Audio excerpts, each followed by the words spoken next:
alive, but the bees have to take care of the honeycomb all the time, and that's why we put it all right back together. Jenny's gonna put the so they call them busy bees. That's right. That's why they call them busy bees.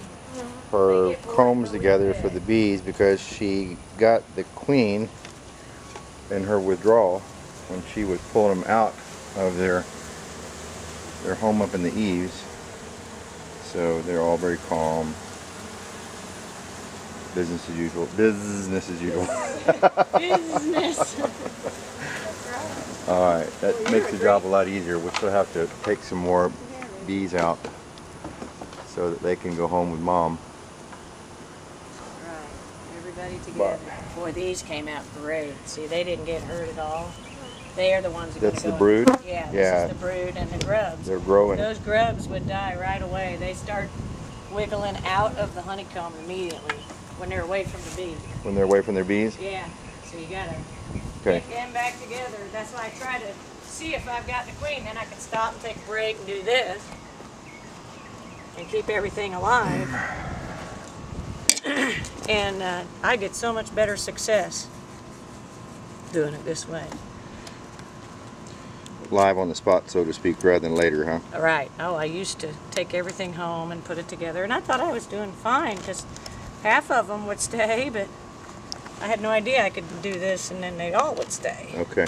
Although I have lost some. Boy, last week Kelly brought one, didn't have a queen, and they were gone in a few days. Oh, and Kelly brought some, one of your other bee people brought some without a queen. Yeah, Kelly does as good as he can, but I mean, sometimes you just don't get the queen. And yeah, you have to have a little experience in looking for those and know what they look like. And he's caught them before by hand and everything, but like I say, something like this one, catching this one by hand would be really hard because they run up in that attic area, you know. Yep. That's just the way they do. Now that one wanted to sting my That would head. probably, would that be what you think is the hardest part of the job? Yes. Yeah, finding the queen. Okay, Finding once you get the queen, you're home free. You're home free, and nice. You can do just about anything now. Well, not just about anything. Now, did you have to take special classes to learn how to do all this, Jenny? No, it's all self-taught and reading books. Self-taught and reading books? Yeah.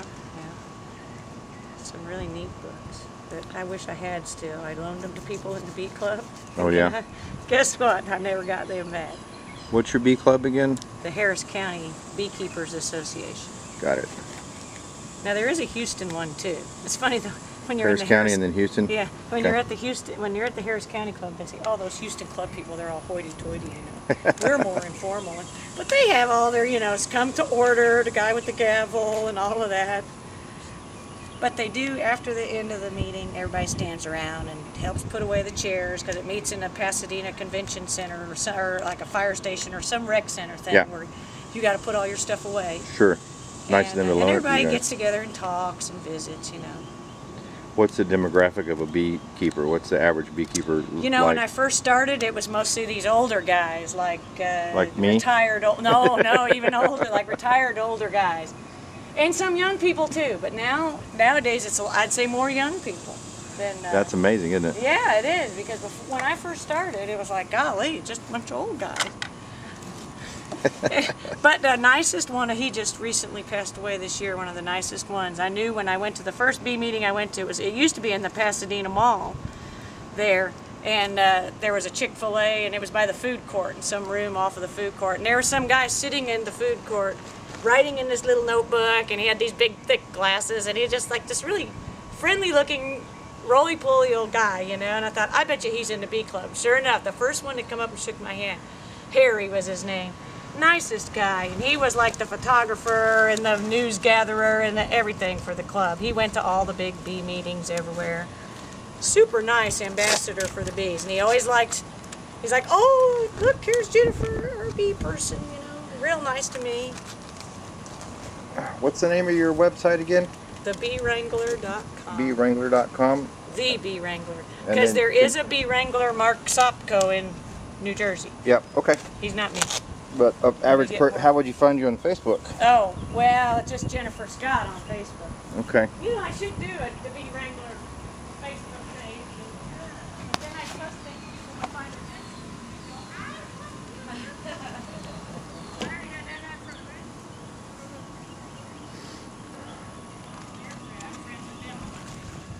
This is all honey ready to eat right here. And it will be. My golly, I haven't worked all these years and had my own business to have somebody tell me, you can't say this, you can't say that. But you gotta play by the rules.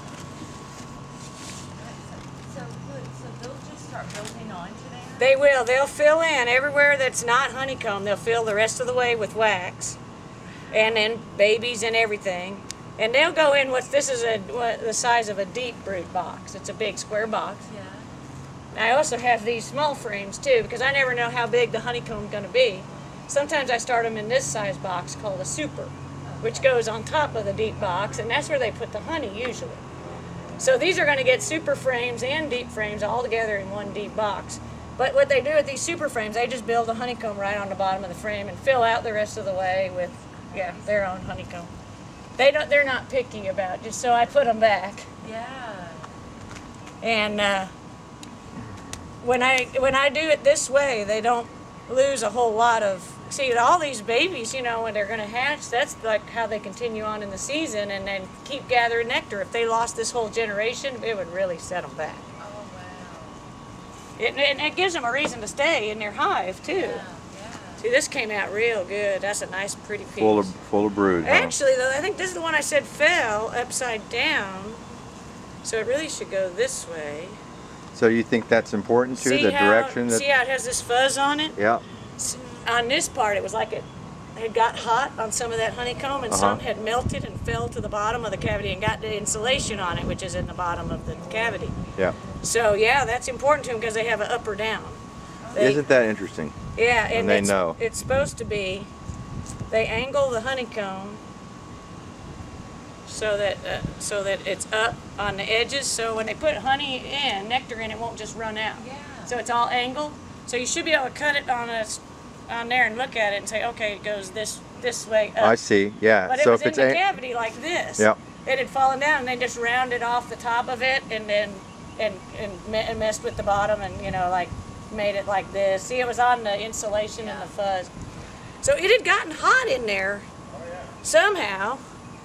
So yeah, that's the way this one's supposed to go, is like this. That was a great spot up there though, because you said there was a cool breeze in there too. Yeah, it was there was a lot of ventilation. They had with that opening, and it felt cool coming out of there.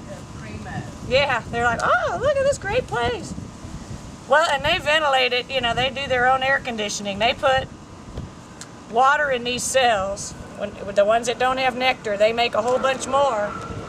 They put water in them, and then they sit there and fan their wings over the water and evaporate, just like our AC. They AC inside the hive. It's incredible. So the cells that wouldn't have honey would be filled with water. That's why in the summertime, bees gather like a gallon of water per hive per day. Wow. A whole gallon. And evaporate. And look how tiny they are. I know. You think about it. They're so busy. Yeah. And in the wintertime, they're just little tiny heaters for the whole hive. They eat honey, produce heat without moving their wings. They shiver, but don't wiggle their wings. But that puts out heat.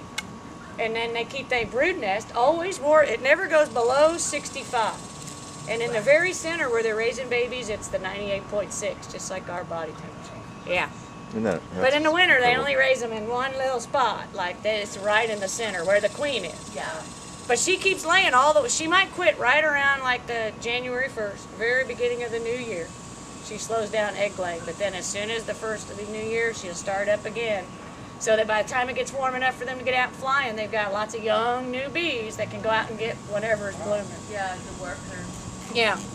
You think it's incredible. That's based on the temperature or the season or something lunar or what? It's like winter solstice. Once we get past that, and the days start getting longer, she'll start laying. I see it when I start doing removals. It'll be like in the middle of winter, you won't see hardly any brood in there. But then come right after Christmas, it's like, oh look, here's new eggs. It's always a good sign of spring is around the corner. It's like they know before spring really hits. Yeah. So just for compression rates on this video, I'm going to stop it right here. Oh, good, yeah. Because we go on and on forever, and I got to give you